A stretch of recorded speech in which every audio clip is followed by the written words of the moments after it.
Welcome to this video on PWM technology, where we explore how digital systems master the art of faking the sine wave for precise digital speed control.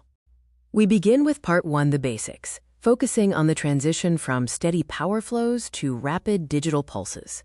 In the natural world, power flows as smooth, rolling sine waves of alternating current. However, modern digital electronics are binary, understanding only full on or full off. PWM is the bridge between these two worlds. Pulse Width Modulation, or PWM, mimics the sine wave by flipping a switch incredibly fast.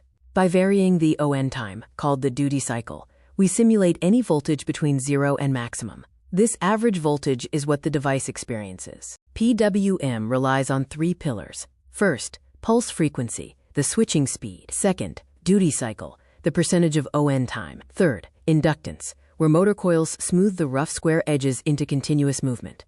PWM is highly efficient, reaching about 95% efficiency through rapid switching.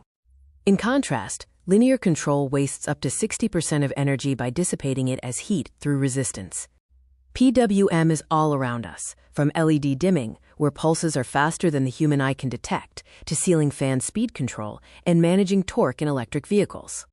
PWM is most utilized in LED and lighting, dimming at 40%, followed by motor speed control at 30% and EV and power delivery at 20%. Other electronics make up the final 10%. Simulated power comes in 3 levels. PWM/Square Wave is basic and budget-friendly. Modified Sine Wave provides a blocky approximation for general tools. True Sine Wave offers a perfect curve for sensitive gear like medical or audio equipment.